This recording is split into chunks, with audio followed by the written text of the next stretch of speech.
Okay, so in this problem we have a tank that has a complete vacuum, and at time t equals 0, a valve is opened and the pressure grows at this rate.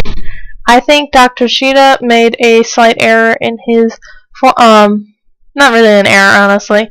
Where I see an affinity, it looks like he used a not symbol, which really doesn't make sense because P naught, I guess if he's thinking P naught in the pipe, like the pressure from where the source of the pipe is or whatever.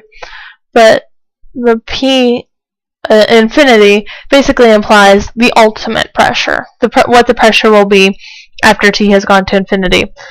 And we can see that that's true because when T is 0, this whole thing is 0 because the pressure is 0. Pressure hasn't had any time to increase at all. Matter has not had time to move in there, and matter cannot move instantaneously despite all the Trekkies' desires. Anyways, so as T actually approaches infinity, this will become closer and closer to 0, and P will come closer to P infinity, which makes sense. Alright, so what this question is asking is, if the tank has a volume of V naught, and obviously the volume of the tank is not going to change, and the density of the air within the tank increases. Oh shoot, that shouldn't be P, that should be rho. Sorry. The math still works because pressure and rho are proportional. Anyways, that should be rho, not P. Okay, so here's our function for the density of air within the tank. B is a constant. Determine the time rate of change of mass within the tank. This is not an example where we would want to use a material derivative. This is just looking at the tank. It has a pressure, which is dependent solely on time, and we want to see how it's increasing. Actually, we don't want to see not the pressure or the density. We want to see how the mass changes.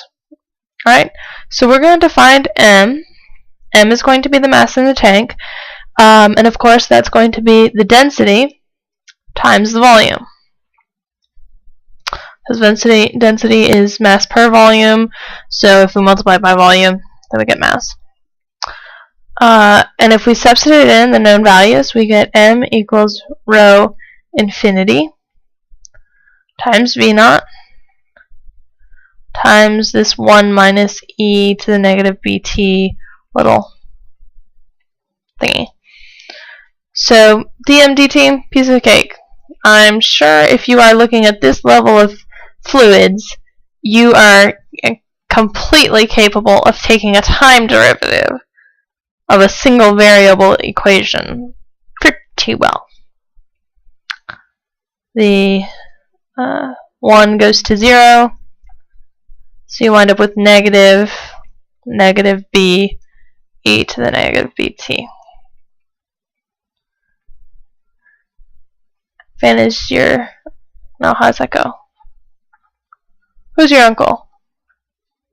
Oh, my sister's asleep. She was talking a second ago. Anyways, some Fanny's your aunt. And there you have it.